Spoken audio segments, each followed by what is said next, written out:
여러분 안녕하십니까. 고소의 전략 아시아워치 시간입니다. 미중 정상회담 3월 말 4월 초 열린다는데 뭔가 지금 빨간 신호가 나타났습니다. 어떤 일인지 좀 자세히 살펴보고요. 3월부터 시작되는 중국 양회 어떤 내용의 회의인지 구체적으로 대한민국 국회와 차이가 무엇인지 이것도 지금 상식적으로 알아봐야 할 시간입니다. 우수근 교수님 모시겠습니다. 어서 오십시오. 안녕하십니까. 우수근입니다. 자, 무슨 문제가 생겼습니까? 미중 정상회담 열리지 않을 수도 있다라고 하는데요. 아직은 특별히 변함이 없는데 중국 내부 기류를 보면은 좀 연기될 수도 있다라는 것도 감지가 됩니다. 다시 말해서 정식대로 열리는 것이 좋지만 지금 상대방 측이 결정된 것을 바꾸고 합의된 것을 뒤집고 잡고 하기 때문에 지금 상태에서 뭐 결정을 하고 논의를 한들 또 바뀌어질 수 있는데 이것은 좀 무리일 수 있다냐. 따라서 여러 가지 상황을 봐가지고 최종 결정하겠다 해서 아직 공식적으로 언제 개최되겠다라고 확정을 중국에서는 하지 않고 있습니다. 그런데 양국, 미국과 중국 양국에서 지금 3월 31일부터 4월 2일까지 개최할 것이다라고 있던 것은 지난번 경주 에이펙 정상회담에서 양쪽이 합의했던 것 아닌가요? 합의 날짜가 정했던 거 아닌가요? 그 예정입니다. 그 날짜도 그렇게 정했는데 하지만 중국 측 입장도 일리가 있죠. 왜냐하면 결정한 것을 갖다가 뒤집고 또 바꾸고 하기 때문에 그렇다면 굳이 시간과 정성을 들여갖고 정상회담을 지금 상태에서 할 필요가 있을까? 조금 더 확실히 준비가 서로 된 상태에서 충분히 합의된 것을 존중한다는 것이 예측이 되는 상태에서 전개되는 것이 맞지 않겠냐? 합의된 걸 뒤집었다는 것은 이제 관세가 지금 바뀌었다. 이게 제일 큽니까? 그러니까 그동안에 그 트럼프 대통령이 뒤집은 것이 한두 번이 아니지 않습니까? 오늘 얘기했다 내일 뒤집고 뭐 이런 식으로 정말 뭐 도무지 믿을 수가 없다. 예측 불가하다. 불안정하다. 이런 상태에서는 진지하게 협상을 하고 기브앤테이크를 할 수 있을까라는 회의감이 있는 것이죠. 자, 그러면 좀 더 깊이 들어가 보면 지금 미국에서는 대법원에서 이제 그 관세에 대한 부과가 이것이 위법이다라고 이제 결론이 나서 무효화가 됐는데 그러면 일괄적으로 다 10% 관세다 또 15%로 옮긴다 이러면 지금까지 합의했던 미국과 중국 품목 관세부터 해가지고 이제 통상 관세와 관련된 부분이 이제 다 뒤집어져 버렸다 뭐 이렇게 됩니까? 그러면 중국은 이제 대두 수입도 하겠다 뭘 하겠다 이렇게 구체적인 안을 가지고 지난번에 합의를 했다고 다 나왔지 않습니까? 합의했지 않습니까? 그런데 미국 연방 대법원에서 판결을 불법 무효화시켰지 않습니까? 예. 다시 없었던 일이 되는 것이죠. 거기에 대해서 트럼프 대통령은 다른 법률적인 근거를 두고 또 다른 관세를 취하겠다 하고 있으니까 너희가 조금 더 잘 정리가 된 다음에 너희가 이제 준비가 됐어. 외부한테도 정말 체면이 깎이지 않을 정도 협상할 준비가 됐어. 될 때까지 미루는 것도 필요하지 않을까라는 것이죠. 오히려 이제 이 말씀은 미국이 협상이나 주는 정상회담을 연기하자는 쪽이 아니라 중국이 지금 너희들 준비 안 됐으니까 지금 우리가 하기 어려운데라고 오히려 이렇게 좀 강하게 나온다 이렇게 보는 건가요? 그렇습니다. 미중 대립에서 그 압도적으로 여태까지 미국이 유리했지만 그 입지가 바뀌게 된 것은 이미 오래됐습니다. 저는 계속 그 분위기를 계속 그때 말씀드렸고요. 중국이 한참 여유를 가지고 미국을 좀 대하고 있거든요. 근데 우리는 아직도 거기까지 읽어내지 못하고 있습니다. 이번에도 중국이 딴지를 겁니다. 말하자면은 예정대로 3월 30일부터 4월 2일 하는 걸 우리도 원하지만 너희들이 또 바꾼다라는 단언을 할 수가 없잖아. 그렇기 때문에 어떻게 될지 좀 조금 더 지켜볼 필요가 있을 것 같다라는 그런 더군다나 지금 미국이 좀 더 불리하지 않습니까? 트럼프 대통령이 중간 선거가 있는데 중간 선거에서 다시 이기기 위해서라면 어느 성과가 필요하고 그 성과는 경제적인 성과가 가장 중요하고 경제적인 성과는 중국으로부터 오는 것이 가장 많은데 그러기 위해서라면 대중 강경책을 많이 완화시켜야 되지 않습니까? 그럼 트럼프 대통령이 여태까지 견제해왔던 것이 다 도로함이 타불이 되고 크게 바뀌어야 되거든요. 그러니까 트럼프 대통령이 어떻게 나와야 될지 아직 모르는 상황이니까 4월 달에 베이징에 오려면은 너희들이 좀 더 확실히 너희들의 모습을 보여줘. 라는 식으로 지금 중국이 압박하고 있는 형국인 거죠. 단도직입적으로 그래서 회담이 열립니까 안 열립니까? 열릴 수도 있고 안 열릴 수도 있습니다. 진짜입니까? 언젠간 열리지만 연기될 수도 있습니다. 그래요? 아니 저라도 그럴 겁니다. 아니 이렇게 이제 사전에 뭐 약간 이제 선강의를 하고 뭐 미국도 지금 당장 바쁘고 정치적으로 양국이 이익이 있으니까 정상회담을 하는 것일 텐데 중국이 이런 정도로 하고 그냥 만나겠죠. 그렇게 보는 게 맞지 않습니까? 실제로 만나지 못할 가능성도 있다. 못하는 게 아니라 늦춰지는 것이죠. 중국의 말씀하신 정치적 이익을 극대화하기 위해서 굳이 이번이 아니라도 상대방은 우리를 필요로 할 테니까 조금 더 길들여 보지라는 그런 마음도 있지 않겠어요? 미국은 답답하겠는데요. 트럼프 대통령 이럴 때 어떻게 해야 되면 그래도 전화해서 만나자라고 합니까? 아니면 좋다 치워 우리도 안 만날래. 이러고 또 다시 관세 폭탄 뭐 20% 30% 이렇게 때린다. 트럼프 대통령이 그런 여유가 전혀 없지 않습니까? 없습니까? 지금은 대내외적으로 너무도 문제를 많이 일으켜가지고 불이 여기저기서 발등에 불이 활활 타오르고 있는데 그런 트럼프 대통령이 중국에 대해서 그렇게 강경하게 나오기가 쉽지가 않죠. 그렇게 되면 우리나라에는 뭐 미친 영향이 있습니까? 잘 되면 일단 우리도 좋은 거 아닙니까? 미국과 중국의 관계가 이제 완화되거나 오히려 협력적 분위기가 조성되면 우리는 이쪽 저쪽 다 우리 수출이든 뭐 이렇게 국익을 더 좀 신장시킬 수 있을 것 같은데 어떤가요? 미중 양국이 갈등 국면이 완화되면은 우리뿐만 아니라 전 세계에서 다 좋죠. 우리 같은 경우도 중국에 대한 수출 부담, 중국과의 관계에 그만큼 여유가 생기기 때문에 우리 경제도 파란불이 켜질 것이고요. 우리 외교에서도 균형 외교를 좀 더 여유롭게 할 수 있으니까 관계 완화 국면이 좋죠. 하지만 뭐 미중 양국이 어쩔 수 없이 격화되거나 뭐 그 완화가 쉽게 되지 않는다 하면은 아니면 정말 격화되면은 우리의 균형 외교의 여지는 좀 더 쉽지 않게 됩니다. 물론 저는 그 측면에서도 우리가 할 수 있는 것은 더 다른 측면에서 더 중요하게 많아진다고 생각합니다만 일반적으로 바라볼 때는 완화되는 것이 우리에게도 좋은 것은 말할 필요 없죠.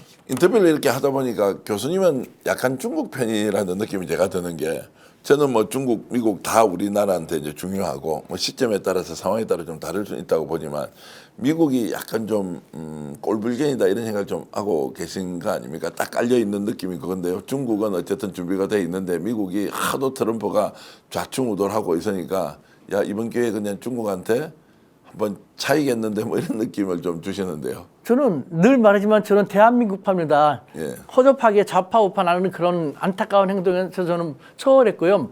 대한민국 국익을 최적화시키기 위해서라면 4강이 다 필요합니다. 그런데 지금 미국이 너무 우리에게도 위험한 행보를 보이고 있고 특히 미국이 조금 더 구체적으로 말하면 트럼프라는 사람이 너무도 위험한 행보를 하고 있기 때문에 그쪽에 대해서 우리가 대한민국 국익이라는 측면에서는 우리 혼자만은 방어하기 쉽지 않기 때문에 중국이라는 카드라든가 러시아라는 카드도 활용해서 미국에 대해서 우리 국익을 방어하고 증진시켜야 된다는 그런 측면이기 때문에 이렇게 말씀드리는 것이죠. 자 그러면은 이런 상황으로 가면 미국 트럼프 대통령 국제 문제도 계속 다루고 계시니까 11월 3일 미국 중간선거 하원 의원은 다 뽑아야 됩니다. 상원도 이제 지금 절반 정도 바뀔 건데요.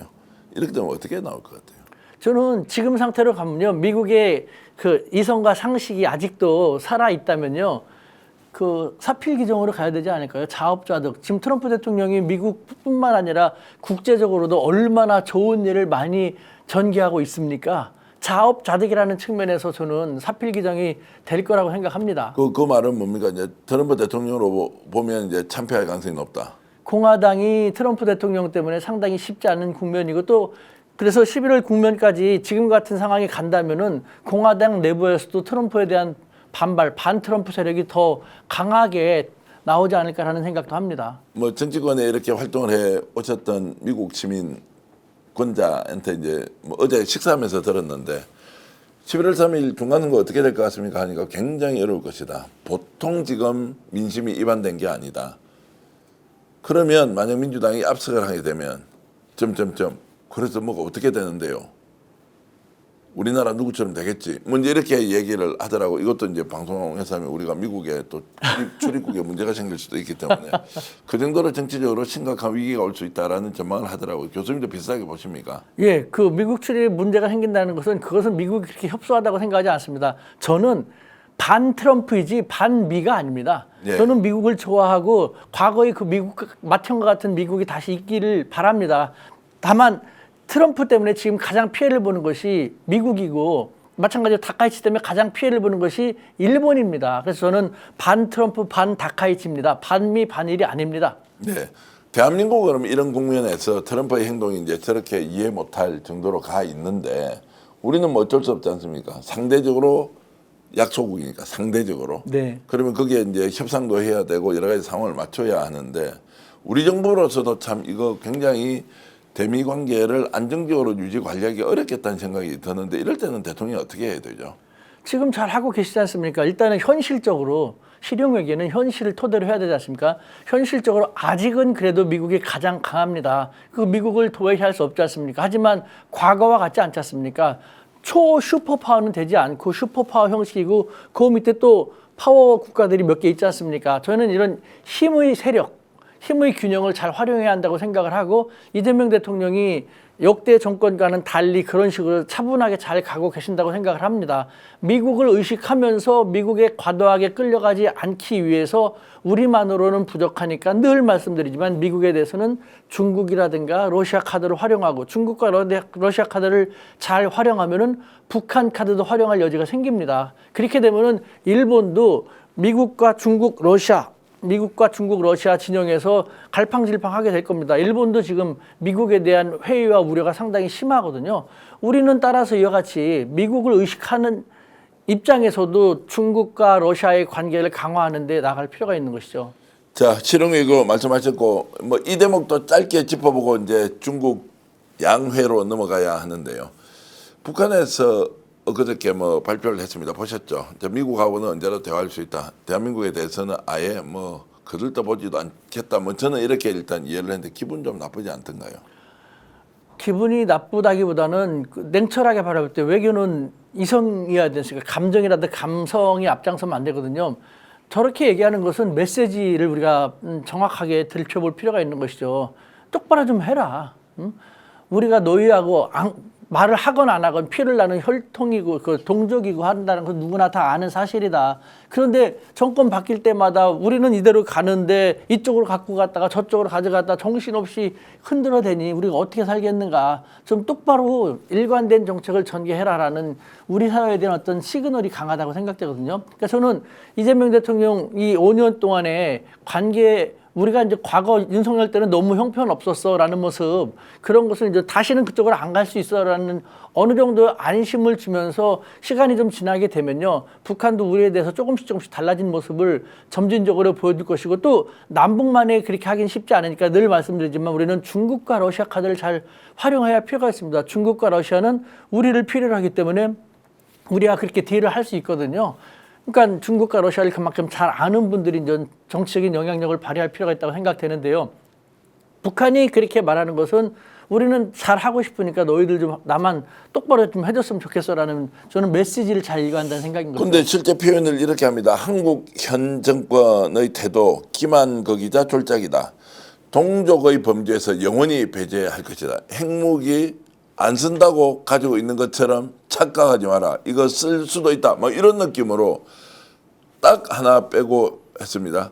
이재명 정부라고 정권이라고 얘기하지 않고 현 정권이라고 한 것 외에는 제가 아무리 봐도 지금 양해가 되는 표현이나 단어가 없더라고요. 아니 대통령이 이렇게 잘하고 있는데 북한이 대화하려고 언제로 열어놓고 한번 만나보자라고 하는데 저런 식으로 나올 수가 있냐고요. 북한의 카드지 않습니까? 아니 지금 이재명 대통령 잘한다고 얘기하겠습니까? 정말 못하거나 형편없으면 언급조차 안 하거나 정말 북한식으로 아주 험한 표현도 막 사용하지 않겠습니까? 그러니까 지금 자기들을 지켜봐 달라라는 것이죠. 그만큼 그 말은 관계 개선의 여지가 있다. 한번 해보자. 하지만 그러기 위해서는 너희들도 정말 제대로 된 모습을 보여줘라는 것이죠. 이재명 대통령은 당연히 전략적 판단하고 참겠지만 저는 기분이 나빴습니다. 북한이 이재명 대통령이 이렇게 하고 있는데 당연히 한반도 비핵화 주장할 수 있지. 자기들이 핵무기를 가지고 있든 말든 그걸 가지고 북한 핵을 인정하지 않는다고 영원한 적이라고 표현할 수 있느냐. 그런데 미국에는 조건부로 만날 수 있다. 이러니까 갑자기 트럼프 대통령이 그래 좋아 전제 조건 없이 바로 만나자 이렇게 나왔거든요. 이게 뭡니까 대한민국이. 북한이 지금 대한민국을 이렇게 대할 수 있냐고요. 저는 기분 나쁜다기보다는요. 북한의 입장에서는 충분히 그렇게 말할 수 있다고 생각을 하고 현 정권이라고 했지만 전임 정권까지라는 것이고 지금은 지켜보겠다라는 것이고 저는 정동영 장관이 참 잘하고 계신다고 생각합니다. 그리고 이재명 대통령은 정동영 장관이 그렇게 잘 하시는 경험도 많지 않습니까? 그걸 충분히 알고 있기 때문에 저는 점점 더 우리 정부에서 정동영 장관에게 통일 문제라든가 국제 관계에 대해서는 좀 더 힘이 실려가야 한다는 생각이 듭니다. 지금 외교부 기존의 외교안보 라인은 아직도 20세기적인 사고에서 벗어나지 못한 측면이 많기 때문에 그렇다고 한 번에 미국을 의식해서라도 한 번에 일수할 수는 없지 않습니까? 저는 이런 상태로 점진적으로 나아갈 길을 잘 나아가고 있다는 생각이 듭니다. 자, 그래서 이제 전문적으로 좀 정리를 하자면 이제 북한은 미국과 대화를 하겠다라고 하는 것은 비핵화를 북한이 주장하고 북한은 핵무기 인정을 하라고 하는 이 충돌 지점에서 핵구축 협상에 이제 나서겠다. 핵구축 협상에 나서겠다라는 이제 의향의 표시로 양쪽이 이제 접점을 만드는 것이고 대한민국은 당연히 저처럼 이렇게 해서 기분 나쁘다 할 건 아니고 그 상황에서 북한을 안정적으로 관리하는 것이 또 우리나라의 국익을 지키는 것이니까 이재명 대통령이 잘할 것 같고 김정은한테 제가 한마디 하는 거죠. 그 북한에서 최고 존엄이면 이재명 대통령에 대해서도 최고 존엄은 아니라도 인정하고 빨리 대화의 장으로 나와라. 그리고 특사 간에 정말로 비공개 이런 왕래가 있는지는 모르겠지만 어쨌든 북한을 통해서 대한민국이 좀 성장하고 북한도 좀 더 안정적으로 나라 발전을 시키는 좀 계기를 이재명 정부 때 만들기가 가장 좋을 것이다. 이렇게 제가 사실 권유를 드리는 거죠. 지금 북한이 우리뿐만 아니라 그 중국에 대해서 사실상 자신들에 대한 정치적인, 경제적인, 안보적 영향이 가장 강한 나라가 미국이 아니라 중국이지 않습니까? 네. 그 중국한테도 좀 아주 강경한 자세로 보이고 있거든요. 네. 내부적으로 왕이 부장이 그 평양에 방문하려고 시도를 좀 하고 있습니다만 아직도 좀 반대. 아직은 아니야. 아직은 이런 식으로 속된 말로 튕기고 있는 입장이거든요. 네. 중국한테도 그러는데, 그러니까 저는 북한이 우리 좀 봐달라, 나 배고파, 나 좀 봐줘, 이런 좀 응석, 주목을 끌기 위한 그런 행보로 생각하면 됩니다. 근데 저는 이제 북한에 대해서 이렇게 비판할 때도 북한이 인정할 만한 발언을 했다 생각하고 이제 우리 교수님은 응석까지는 괜찮은데 배고파 봐줘 이렇게 하는 거는 북한의 자존심을 많이 건드리는 것 같아요. 그냥 그것은 제가 좀 그렇게 얘기한 겁니다. 그래서 이제 북한에 대해서 그만큼 우리 국민들이 함께 소통하고 교류하고 협력하면서 상호 간에 이익이 되는 걸 좀 많이 찾아보자는 말로 북한 당국자는 이해를 해 주시면 좋겠습니다. 이재명 대통령 엄청 열심히 잘하고 있는데 대화의 이런 장면을 저희들이 직접 봤으면 좋겠다는 것인데요. 자, 중국 문제로 가보겠습니다. 자, 양회 언제부터 열리고 이게 무엇의 약자입니까? 네, 양회는 그 우리가 양손, 양은 두 개를 얘기하지 않습니까? 예. 두 개의 회의, 두 개의 중요한 회의를 얘기하는데요. 예. 매년 중국에서 3월 초에 열리는 그의 가장 중요한 정치 회의를 얘기합니다. 하나는 전국인민대표대회. 전국인민하면 뭐 전국인민들, 중국인들 얘기하는 거. 전국인민의 대표. 우리식으로 말하면 전국민의 대표, 국회지 않습니까? 네. 즉 전국인민 대표, 국회의원들이 회의를 갖는 것, 정기국회를 얘기합니다. 정기국회를 얘기하는 거죠. 예, 전인대라고 하고요. 또 하나는 우리 사회에서 뭐 이 정치권에 대해서 다양한 것을 제안을 하고 자문을 하고 요청을 하고 협상을 하는 우리 뭐 민주평통이라든가 각종 위원회 같은 것, 각종 그 민간 조직도 많지 않습니까? 그것을 통틀어서 중국에는 정치협상회의라는 것이 있습니다. 전국인민정치협상회의. 정치권에 대해서 다양한 제안을 하고 협상을 해서 반영을 시켜낸다 해갖고 정치협상회의인데 이 전인대하고 정협이라고 합니다. 이 두 개가 정협이 3월 4일 정도쯤에 열리고 전인대는 3월 5일쯤에 열리는데 이 두 개를 갖다가 양회라고 하는 것이죠. 자, 그러면 이제 전국인민대표회의가 우리나라로 보면 국회고 예. 그 국회가 일주일 정도 열립니까? 얼마나 열리나요? 7일에서 10일 정도입니다. 통상. 열리는데 그러면 거기에서 어떤 결정을 합니까? 예, 제가 이제 좀 더 자세히 말씀을 드리면요. 그러니까 이 양회를 알기 쉽게 해부를 한다면요. 전인대 같은 경우는 우리 국회지 않습니까? 국회이기 때문에 입법 권한이 있습니다. 어떤 그 법을 심사해가지고 법을 통과시키고 이제 제도화 만드는 것인데 그 전에 중국이라는 나라 특히 크지 않습니까? 다양한 사람들의 다양한 의견, 각계각층의 의견을 뭐 국회에서 바로 수렴하기는 쉽지 않기 때문에 그래서 정협이라는 것이 있는 것입니다. 정협은 중국 각지에 예를 들면은 서울시 정협도 있고 서울시 용산구 정협도 있고 서울시 용산구 뭐 이천동 정협 이런 식으로 그 기저층까지 다 들어가 있거든요. 정협에서는 자문기구입니다. 전인대는 입법기구고 정협은 자문기구입니다. 다양한 의견을 정협이 다 흡수를 해가지고 그걸 갖다가 공산당의 국가니까 공산당에 알려줍니다. 공산당에서 좋은 의견 같은 걸 다 수렴을 받아갖고 이것은 입법을 해야겠다 하면은 그걸 갖다가 입법부인 전인대에 줘갖고 전인대에서 공산당에 시키는 대로 입법을 하고 제도화를 시키는 그런 과정. 따라서 중국이라는 나라를 움직이는데 정치 협상회의, 정협도 필요하고 공산당도 가장 중요한 역할을 하고 그다음에 전인대가 그걸 갖다가 입법화하고 제도화하는 이 삼두마차와 같은 역할을 하고 있는 것이죠. 그러면 실제로 이제 정협도 굉장히 법적 권한이 상위에 있는 거네요. 입법권과 거의 중요합니까? 비슷합니까? 그 정도까지는 아니고요. 예. 중국 권력서열 정치국 상무위원 7명 보면은 총서기가 1인자, 그다음에 총리지 않습니까? 세 번째가 전인대 국회의장, 상무위장, 예. 상임위원장이고 그다음에 네 번째가 정협 주석입니다. 예. 그러니까 7명 중에서 가장 중요해서 정협도 네 번째 차지할 정도로 되게 중요한 것인데 결정적인 차이는 전인대는 입법기관입니다. 근데 이 정협은 자문기구입니다. 따라서 입법 권한 같은 것은 없는, 그래서 그 전인대보다는 약간 좀 권력이 떨어지는 것이죠. 그러니까 저는 이제 자문기구를 하니까 말 그대로 참고만 하는 국가기구냐라고 했는데 그것이 아니고 실제 권력 서열로 보면 4위 정도, 그 정도, 예. 해당되는 것이고 정협 이제 주석이다 이런 예, 거고. 그렇습니다. 그러면 중국 전국인민대표회의 예. 국회의원이지 않습니까? 전인대. 예. 몇 명입니까? 그 2,900명에서 3,000명 정도입니다. 그래요? 예. 그러면 우리가 지금 국회의원이 300명이니까 한 네. 10배 정도 많다는 네. 거고 임기는 몇 년이죠? 5년의 연임 규정 없습니다. 연임 가능합니다. 연임이 가능하고 5년이다. 다만 우리랑 다른 것은요. 우리나 일본이나 중국의 전인대, 전국인민대표 즉 국회의원을 비교한다면요. 우리랑 일본은 직업 정치인입니다. 네. 그러니까 국가에서 월급을 주고 모든 걸 다 주면서 거기에만 전념하라고 하지 않습니까? 근데 중국의 전인대라든가 정협위원 같은 경우는 직업적으로 하자는 것이 아니라 겸임입니다.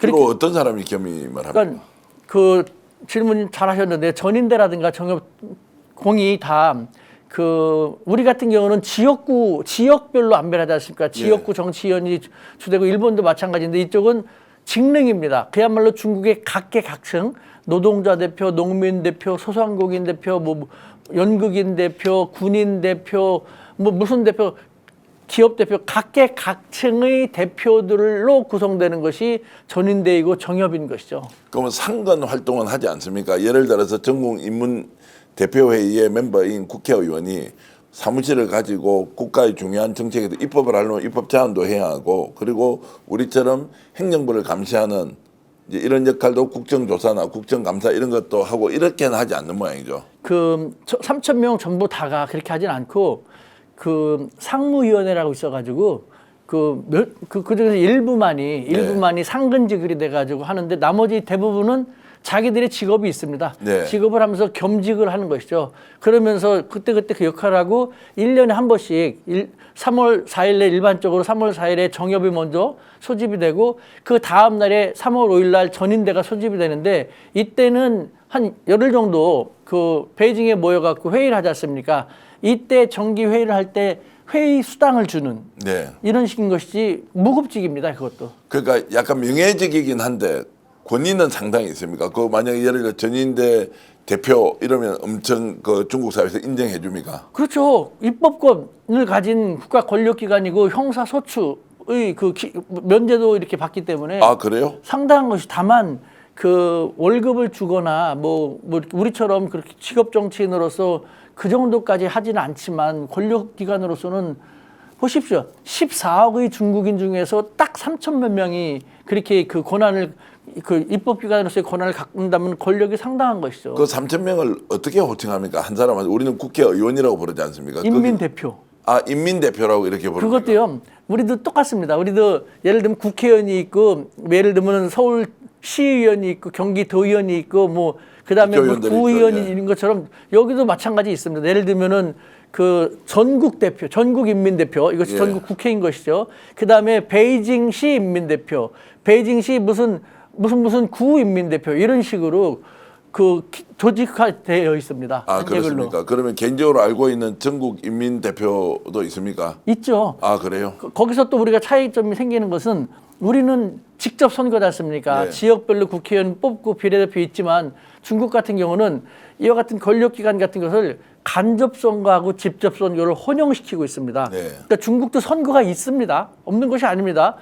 그 예를 들면은 우리식으로 말한다면은 동이라든가 구에 해당되는 데는 주민들이 직접 구 인민대표, 즉 구의원 아니면 동인민대표, 동의원을 뽑습니다. 그 다음에 예를 들면은 서울시 라든가 아니면은 국회의원 같은 경우는 서울시 의원을 뽑을 때는, 즉 서울시 인민대표를 뽑을 때는 서울시에 있는 각 구의 인민대표들이 모여가지고 그 중에서 이 사람들이 회의를 해서 간접적으로 서울시 인민대표를 뽑고 또 서울시 인민대표들 중에서 자기들이 모여가지고 간접적으로 서울시를 대변할 수 있는 그 전국 인민대표를 뽑는 것이죠. 현 구까지는 직접 선거하고 그 위로 올라가서 그리고 국가 전체를 놓고 하는 것은 이제 간접 선거로 예. 간부들이 일단 하는 것이고 이 사람들이 거의 다 공산당 당원입니까? 어떻습니까? 거의 다가 대부분이 그렇죠. 공산당 당원 중에서 아닌 이제 사람들도 있어요. 예. 그래서 정치 협상회 있지 않습니까? 예. 말 그대로 정치적으로 협상한다는 것인데 두 가지 의미로 볼 수 있습니다. 정치권에 대해서 예를 들면 우리 농민들이 이런 걸 원하니까 이런 거 좀 들려줘. 우리 소상공들에게는 이런 제도가 필요하니까 이런 걸 해줘. 그런 것을 전국적으로 다 들은 다음에 중앙 정치권에다가 협상을 한다 해서 정치 협상이라는 의미도 있고 또 하나는 중국은 공산당 독재국가 맞습니다만 실질적으로는 하지만 형식적으로는 중국 공산당 외에 8개의 민주당파라는 뭐 우리식으로 쉽게 말하면 야당 비스무리한 것이 있습니다. 예를 들면 중국 민주 촉진회, 중국 민주 건국파, 중국 민주 동맹파 이런 식으로 있는데요. 이들은 공산당이 아닙니다. 다만 우리식으로 완전히 공산당을 부정하는 공산당의 영도를 부인하는 그런 것이 아니라 공산당의 영도를 인정을 하면서 함께 협력을 하고 약간 쓴소리도 내는 그런 것이거든요. 이런 공산당과 비공산당파, 즉 민주당파 8개하고 같이 협상하는 의미에서도 정치 협상, 그래서 정협이 중요한 것이죠. 정협에 있는 멤버는 어떻게 부릅니까? 거기는 그냥 위원. 정협위원하고 인민대표 예. 요 두 개를 놓고 하면 선호도는 어디게 높습니까? 아무래도 인민대표는 입법권이 있고 높습니까? 여기는 그렇지 않습니까? 권력 입법기구고 여기는 자문기구니까 이쪽이 세죠. 그러면 여기 이제 지금 인민대표가 이제 보통 공산당 간부가 되고 중앙정부로 올라가서 이제 뭐 시진핑 주석처럼 이렇게 되는 이제 이 코스를 갖고 있는 모양이죠. 이쪽이 더 강한 출세 코스죠. 예. 그런데 정치협상회 같은 경우도 또 이런 측면도 있습니다. 그럼 누가 정치협상위원이 되느냐, 정협위원이 되느냐.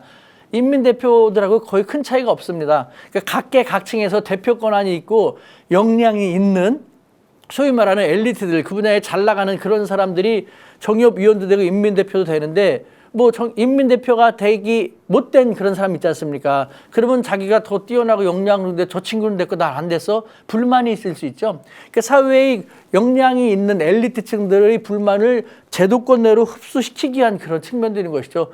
인민대표는 숫자가 적으니까 일단 여기 정협위에서 활동을 해갖고 성과를 쌓으면 인민대표로 갈 수 있잖아. 한번 같이 해봅시다. 라는 측면도 있는 것이죠. 그 제가 방송에 한번 보면 이제 수천 명이 모여 있고 시진핑 주석이 나와 있고 전인대를 한다 이러면 이제 굉장히 중요한 이제 중국의 국가 정책 결정의 이제 일단 공간이다 이런 생각이 나는데 거기에서 실제 토론이 있습니까? 다 거수기처럼 다 오케이 뭐 이제 우리 사회주의 국가에서 일반적으로 보는 거 있지 않습니까? 뭐 일종의 표짤 같은 거 들고 뭐 이렇게 손 들고 다 그렇게 다 정해놓고 각본대로 움직이는 거 아닌가요? 그거는 모택동 시대죠. 그래요? 우리는 아직도 모택동 시대에서 벗어나지 못하고 있습니다. 맞습니까? 모택동하고 친구이십니까? 아닙니다. 정몽을 그쪽으로. 그 제가 이제 바로 잡아드리면요. 그래서 우리 스픽스가 필요한 거지 않습니까? 예. 그러니까 그런 급진적인 것은 옛날에 진짜 아주 경직됐던 중국 공산당 초기 시대인 것이고요. 등소평 이후부터 또 많이 바뀌었습니다. 지금은 어떻게 하느냐. 보십시오. 전국 인민대표, 전인대도 정협도 약 7일에서 10일 동안 평균 한 8일 정도 이렇게 개최되는데요. 예. 8일 동안 뭐 계속 뭐 이렇게만 합니까? 아닙니다.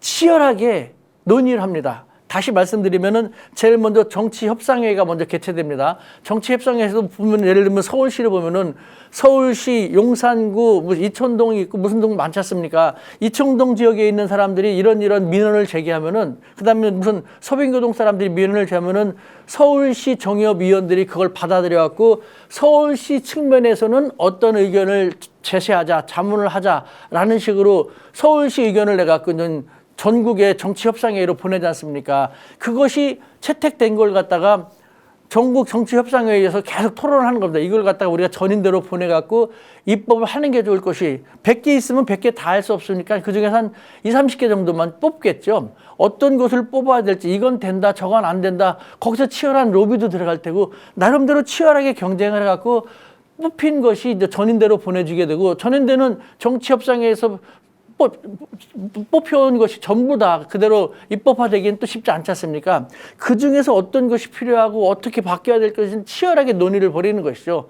그런 상태에서 되는 걸 갖다가 결국은 입법을 시키는 것이고, 그 다음에 정치적인 측면에서는 아직은 좀 더 국내 정치적인 자유는 많이 떨어지죠.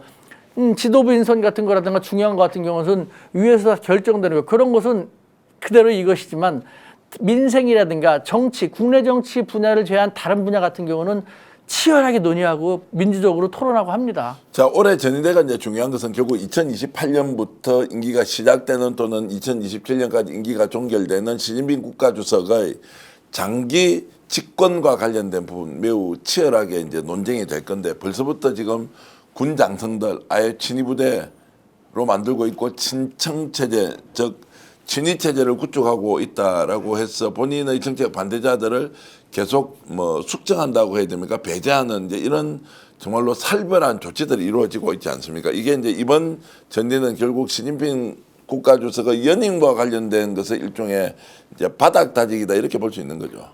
그렇습니다. 일단은 그 시진핑 주석이 사연임을 하게 될 것인가 안 하게 될 것인가 최종적인 결정은 2027년 10월경에 개최될 중국 공산당 당대회, 중국 공산당 전국 당대회는 5년 만에 한 번씩 개최되거든요. 네.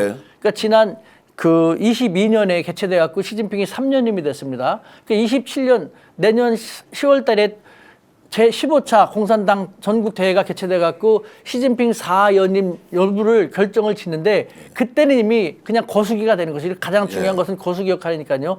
그 전까지 지금부터 치열하게 시진핑이 자기가 4연임을 함에 있어서 걸림돌이 되거나 반대가 될 수 있는 사람들을 갖다가 배제시키는, 우리는 항상 북한이라든가 중국에 대해서는 숙청이란 말 쓰고 또 그 배제라는 표현도 있는데요. 그 외에 또 굴기라는 말을 많이 써가지고 중국에서 이질감을 많이 느끼는데, 굴기라는 것은 부상이지 않습니까? 표현 같은 것도 저는 공평하게 쓸 필요가 있다고 생각하는데, 지금부터 시진핑 4연임을 다지기 위한 배제 작업, 선별 작업에 들어간다고 볼 수 있는 것이죠. 자, 그러면은 지금 이렇게 배제를 하면 공산당 대회가 2027년 10월 달에 열리면 거기에서 의사결정은 누가 합니까?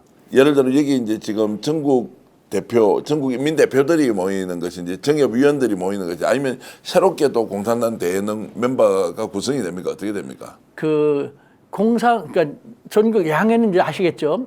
그 양해는 그러니까 국회하고 전인대하고 정협이 있다. 예. 이것은 국가를 위한 겁니다. 예. 국가를 위한 기관인 것이죠. 우리나라도 있지 않습니까? 국가를 위한 기관으로서 행정부라고 보면 행정부가 되고, 있고, 그다음에 지금 민주당도 국민의힘도 당 조직이 있지 않습니까? 예.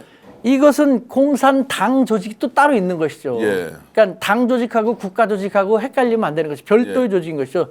지금 중국은 공산당 우회 국가지 않습니까? 예. 공산당 조직, 아까 말씀드린 2027년 10월경에 개최되는 것은 중국 공산당 전국 대표대회예요. 예.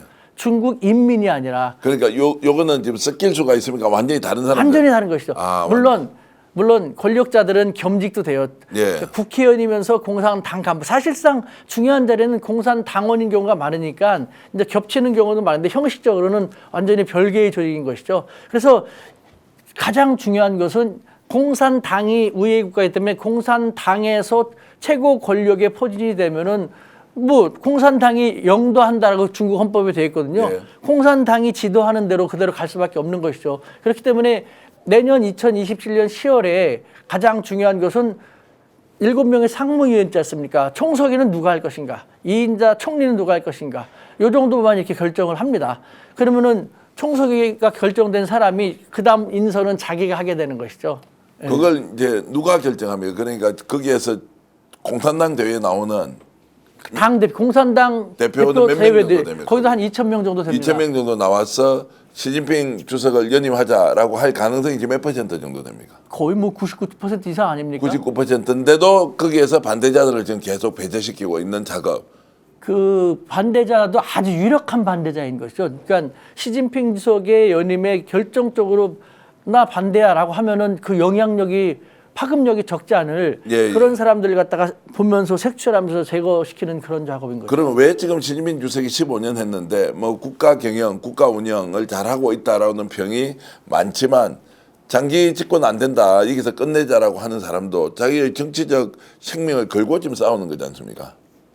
이런 건 어떻게 봐야 되죠? 그거는 우리랑 다를 게 뭐 있습니까? 형식적으로는 다르지만 나도 뭔가를 하고 싶은데 저 사람만 계속 하면 안 된다라는 거. 그다음에 아니 내가 생각할 때 아무리 잘하지만 그래도 한 사람이 장기 집권하면은 부패하기 십상이기 때문에 이제 적당히 할 필요가 있지 않을까. 이 다양한 의견을 가지고 반대하는 사람들도 있고 그 중에는 나름대로 조직적인 영향력이 있을 수 있는 사람도 있기 때문에 반대하는 것이죠. 다시 또 보충 설명.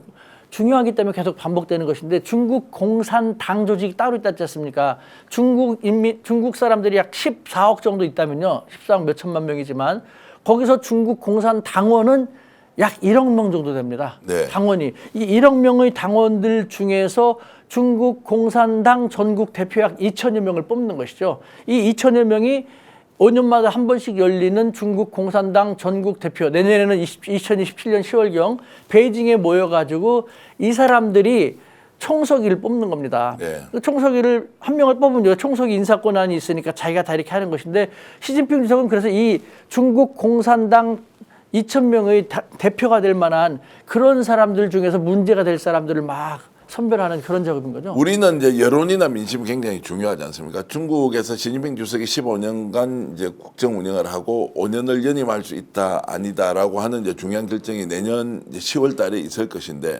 지금 인민들은 어떻습니까? 여기에 대해서 관심이 없습니까? 아니면 그냥 뭐 20년도 하는 거지 뭐 길면 30년도 할 수 있는 거지 뭐 이런 건가요? 분위기 어떤가요? 지금 민심은 시진핑 잘하니까 더 해도 좋지 않아? 네. 라는 것이 압도적으로 강합니다. 물론 항상 100%가 없지 않습니까? 예. 그러니까 반대하는 다양한 의견으로 아까 말씀드린 반대하는 사람들도 있지만 그래도 압도적으로 좋고 중국 공산당 시스템을 보십시오. 너무 나라가 넓고 사람이 많다 보니까 통치하면서 관리하면서 정치협상이라는 것이 아까 말씀드렸지만 서울시 정치협상회, 용산구 정치회, 이천동 정치회 이렇게 정말 골수 조직, 세포 조직까지 골고루 다 들어가 있거든요. 이 사람들이 다 의견을 흡수하고 또 전국 인민대표대회, 전인대도 다 조직이 있지 않습니까? 서울시 의원, 뭐 용산구 의원, 뭐 이천동 의원처럼 거기들도 이천동 대표, 용산구 대표 다 있어갖고 2중, 3중으로 의견을 선제적으로 대처를 하는 것이죠. 그래서 중국 사람들이 반대할 만한 정말 크게 문제가 될 만한 것 같은 건 사전에 문제를 해결하고 하는 식으로 수십 년 동안 중국 공산당이 일당 독재 해오면서 만들어버린 것이죠. 그렇기 때문에 궁극적으로 큰 반발은 일어나기가 쉽지 않은 상태가 돼버린 거죠. 근데 이제 우문이긴 하지만 좀 약간 어리석은 질문이기도 하지만 그냥 임기가 5년이에요. 그래서 이제 중국 공산당 출범 이후에 10년간 보통 했단 말이에요. 근데 15년까지는 뭐 특수 상황이어서 하지만 20년간 장기적으로 이제 집권을 하겠다라고 했을 때 우리 같으면 피로감이 좀 많이 생길 것 같은데 중국 인민들은 대중들은 그렇지 않다는 게 좀 이제 제가 조금 뭐라 그러겁니까? 생경하다 이렇게 얘기해야 됩니까? 좀 낯설다 이래서 이제 질문을 좀 드린 거예요. 인민들이 어떤 생각하는지. 아닙니다. 오해하시면 안 됩니다. 그렇지 않다가 않습니다. 중국 사람들도 상당히 가변적입니다. 민심은 정말 쉽게 변하지 않습니까? 중국도 마찬가지입니다. 그리고 또 중국은 항상 그런 생각이 그런 선현의 지혜가 있지 않습니까? 물은 배를 띄우기도 하고 뒤집기도 한다는 거. 여기서 물은 민심이고 배는 군주지 않습니까? 중국의 역사, 그러니까 왕조가 뒤집어진 것은 정말 적지 않지 않습니까? 민심이 가장 무섭거든요. 그렇기 때문에 중국의 아까 말씀드린 정치협상에서 비공산당인 민주당파 8개의 이름들이 중국민주 건국회, 중국민주촉진회, 중국민주동맹회 이런 식으로 민주란 표현을 많이 쓰고 있어요. 민을 가장 두려워합니다. 지금은 잘하니까 시진핑을 지지하지만 가장 중요한 것은 우리는 정치 쪽에 목숨 걸다시피 하고 있지만 중국인 표현입니다. 중국인들은 그거 아니거든요. 나 민생고야. 내가 등 따뜻하게 배부르게 해준다면 누가 집권해도 상관없어라는 거거든요. 근데 지금 잘한다고 작년에 잘했다고 해갖고 지금까지도 잘한다고 보장할 수도 없고 지금 잘한다고 해갖고 내년까지 지지한다고 보장할 수 없거든요. 그러니까 항상 눈을 부릅뜨고 예의주시하면서 정의업 조직, 전인대 조직, 공안 조직, 다양한 조직을 활용을 해갖고 지금 사람들이 어떤 불만을 크게 가질 것인지 어떻게 잘못 나가고 있는지 항상 가장 노심초사하는 것이 민심이에요. 중국도 가변적이에요. 그냥 계속해서 불만 없이 지지한다 그게 아니에요. 근데 대한민국은 국회에서 선출직 공직자들이 이번 지방선거도 앞두고 있지만 국회의원 선거를 통해서 늘 민심의 눈치를 본다. 뭐 좋게 그 민심을 살핀다. 또는 민심에 따른다. 이렇게 이제 하는데요. 느낌상으로는 중국 공산당은 인민들의 뜻에 따른다. 이런 느낌보다는 지도한다. 우리가 영도한다. 이렇게 지금 돼 있는 것 같아서 오히려 정말로 인민들의 마음속에 들어가서 뭔가 정치를 할까 안 할까에 대해서는 저는 퀘스천 마크. 두 개 다 맞는 얘기입니다. 네. 그러니까 뭐야 그 헌법에 다시 말씀드리지만 헌법에 의한다면 공산당이 중국이라는 나라를 영도한다라고 돼 있어요. 네. 그 영도하고 지도한다라는 것은 우리식으로는 거부감 느껴지고 너무 권위적이고 과거적인 표현이지만 중국에서는 당연한 거거든요. 네. 헌법에 규정돼 있지 않습니까? 근데 고압적인 이런 식으로 못 합니다. 자기들이 계속 영도하기 위해서 영도권을 계속 유지하기 위해서는 민심을 살피고 민심이 뭐에 우리에 대해서 불만을 많이 갖는지 공산당에 대해서 공산당을 제거하자고 얘기가 나오면 안 되기 때문에 항상 노심초사하고 있는 것이죠. 그렇기 때문에 시진핑도 그렇고 정치국 상무위원 7명 보십시오. 다들 얼굴이 피폐합니다. 그 사람들 얼굴은 우리 외신, 우리 텔레비전에 잘 비추지 않지만 중국에서는 매일 시진핑 주석부터 리창 총리부터 7인자까지 오늘 무엇을 했고 뭐니 정치 지도자 동정이 나오거든요. 정말 그냥 팥뿌리가 된 듯한 그런 모습으로 다니는 거 보면은 야, 저 사람들 이 큰 나라를 다스리느라고 지도하느라고 쉽지 않다라는 생각이 드는데 그만큼 안주할 수가 없는 그런 시기인 거예요, 지금은. 알겠습니다. 이런 와중에도 이재명 정부 중국과 계속 소통을 적극적으로 하고 있을 거라고 생각하고 가시적인 성과 올 상반 중에 큰 게 나올 것이라고 하는데 잡히는 대로 여러분들께 공유해 드리기로 하겠습니다. 오늘 고소의 전략 아시아워치 시간이었는데요. 우수건 교수님과 함께 했습니다. 여러분 방송 어땠습니까? 구독, 좋아요로 저희들 많이 응원해 주시고요. 한중글로벌 협회에 있습니다. 우수건 교수가 이사장으로 계신 한중글로벌 협회 요즘 문의가 많이 들어오고 있는데요. 왜냐? 중국과 교류하겠다는 단체, 기관, 지방자치단체가 늘어났다는 것의 하나의 증거입니다. 여러분 관심 있으신 분 한중글로벌 협회 많이 활용해 주십시오. 함께 인사드리면서 오늘 방송 모두 마치겠습니다. 여러분 안녕히 계십시오. 감사합니다.